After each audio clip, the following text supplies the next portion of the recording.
What is poppin', y'all? Welcome back to another YouTube video, and today we're taking a look at another Blumhouse movie. Blumhouse prides themselves on being a horror movie, powerhouse, being the main sort of movie makers that make horror movies. They are a big name in horror movies, and they're the ones that made the Five Nights at Freddy's movie, they're the ones that made Megan, they're the ones that make most of the horror movies, I'm gonna be honest, but they do sometimes have their big hitters. They also sometimes have their stranger choices, and I'm gonna be honest, I saw this on Netflix just in passing when I was scrolling through the horror section, because I do love myself a horror movie. It is a little bit of a guilty pleasure, and I just stumbled across Blumhouse's Truth or Dare. This is one of the few movies they shoved their sort of name into the title of, which I don't really agree with. They could have just called it Truth or Dare, but no, they had to call it Blumhouse's Truth or Dare just to stand out from the rest of them, and I think that completely takes away from the title, I'm gonna be honest, but sure, go for it, Cook, Slay King. But without any further delay, let's take a look at what Google has to say. Truth or Dare is a 2018 horror action movie, which is 1 hour and 40 minutes. It has a 15% on Rotten Tomatoes, a 5.2 out of 10 on IMDb, and a 4.1 on Amazon. A group of friends from college play a game of Truth or Dare in Mexico. However, they soon realize they're breaking the rules of the game leads to deadly consequences. So how the story actually goes is basically this girl wants to go build houses to, help the environment, help people, and just be a help, be of use to somebody. And her friends are like, hey, fuck that, come with us to Mexico, it's spring break, let's go, let's rock out, and if you come with us for 1 week on spring break, we'll come with you for 2 weeks, so, it's fair, you want us, you love us. They go to Mexico, they meet this dude, and they all go to an abandoned church, play Truth or Dare. Pretty cool. He's then dips and he's like, haha, you're all in the game now, follow the rules or you'll die, and he just dips. They all go home not believing the dude, and then they all start tripping out and seeing things with their name being graffitied on a wall with Truth or Dare, getting texts and getting sort of people with a really creepy sort of Snapchat filter on their face saying Truth or Dare. They all start playing Truth or Dare. They do these wild dares, but it's 2 truths, and then you have to do a dare. So you can't just keep saying truth to stay alive. There's always a little twist, a little bit of a slip-up. And they, end up playing this game. All of them die, one by one, in these gruesome situations. One of them stabs a pen through their eye because they failed to play. The other one fails to play, so they slip and break their fucking neck. The other one doesn't actually manage to follow through with their quest, so ends up shooting their brains out. Another one falls off a roof and dies. The other one sort of gets shot by a police officer, and the other one also blows his own brains out. And then the 2 people who are left, they're running around trying to solve it and being like, hey, they don't love you like I love you, and go and try and follow the sort of trend and ask people who've played the game before how they survived, how they got rid of it, and whoever sort of starts the game has to cut their own tongue out and put it in a jar and say this incantation 7 times. He doesn't do that, so they make a video, post it to a YouTube channel, gets thousands of views and being like, hey, Truth or Dare, follow the rules or you die. So it ends with her spreading it to the entire world. And I'm going to be honest, I want to start my sort of opinion segment of this video with the ending of the movie. I thought the ending was fucking abysmal. It was such a cop-out, such a letdown, and I don't think they really thought it through. They can't end the game unless the person who started it cuts their tongue out and puts it in that jar. Well, the person that started the game is dead, so they can't do that.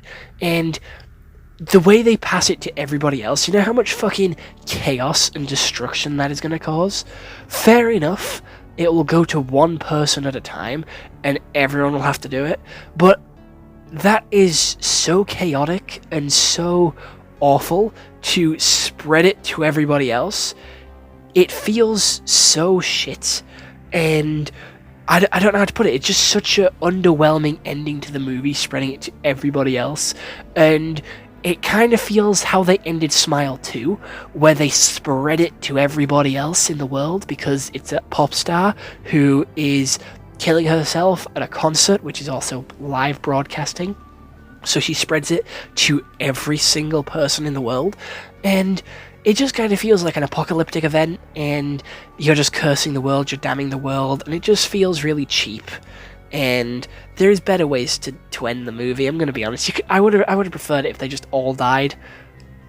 I would have preferred that ending than, oh, let's give it to the whole world. And Blumhouse does have that sort of effect where they just want to give it to the whole world. And again, they have the creepy smiles. It is just very similar to Smile 2. I know this came out first, but the demon, when it takes you over, it does have a weird sort of Snapchatty filter on it, and it's very cheap sort of facial effects. Like, it is just a Snapchat filter. It makes your eyes bigger, and it makes you have a creepy smile. And I'm going to be honest, I think Smile does it better because it looks more realistic. The smiles people are doing are genuinely creepy, genuinely sinister, and these just look really sort of fake and unrealistic. It doesn't feel scary, it doesn't feel threatening. It kind of looks goofy and kind of looks silly to the point where you don't feel scared anymore at all. And the characters don't get a whole lot of screen time, like, on themselves or their development. There is a big group of 6 or 7 characters, and I'm going to be honest, 3 of them get to share the spotlight. There is 3 out of the 7, which are the main ones, which have this love triangle, and they're the ones which are focused on the most, and they're the ones which get the most character development, and they're the ones which last to the end. Obviously, they're going to last to the end because they've had the most time spent on them. It is predictable, it is boring, it is basic. I do agree with, like, IMDb's score of like a 15%. I just didn't expect IMDb to score them that lowly. It is... there's better horror movies out there. Like, I would rather watch Smile than this one, and you all know how much I didn't like Smile. I don't like these horror movies where the villain is a demon, an extraterrestrial, a curse, because it's not scary, it's not realistic, and it always ends with a very cheap cop-out finish, which is always predictable, and the way these guys die aren't even that scary. They just shoot themselves or commit suicide. That's pretty much all they do. The dares that they do aren't even that bad either. Like, fair enough, pulling a gun on your dad. If he just, like, was honest with his dad, there you go. Simple as that. Be honest with your dad from the get-go. He might think you're crazy.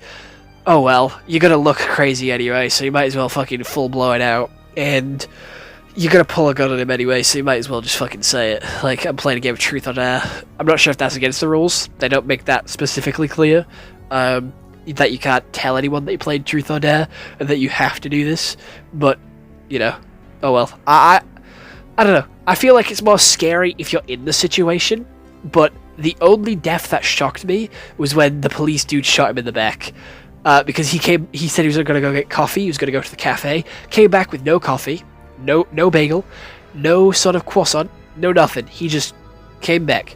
He just came back and shot his son in the back. Why would you do that? You don't just poof. You don't just fire. You're a police officer. You need to sort of assess the situation. He was very trigger happy on this kid and just went straight with a boom boom.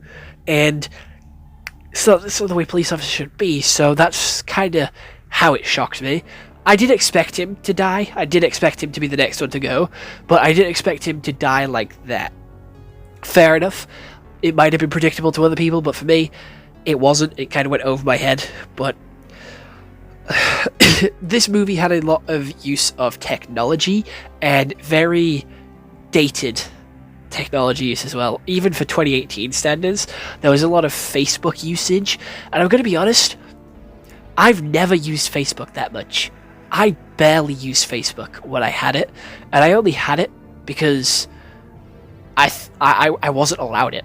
Like, it was one of those things where it's like, oh, I'm not old enough to have Facebook, let's lie and get on Facebook, see what it's all about. And that's pretty much it. I'm now old enough to have Facebook, and I don't use it. I use Instagram as my main source of sort of information and news because it's just a lot more reliable than Facebook and is a lot more modern than Facebook as well. You're not filled with like the boomers, as you would have said back in 2018. Also, there's a Twitter reference and a Snapchat reference in this one. They literally call the smiling faces a really crappy Snapchat filter. And I agree. I do believe there's a Snapchat filter that does that. It regularly makes the rounds on Snapchat of this one filter. I don't know if it's specifically from this movie, but it does make the rounds, and I have used it quite a lot. I do believe there's a video on the channel of me using that Snapchat filter.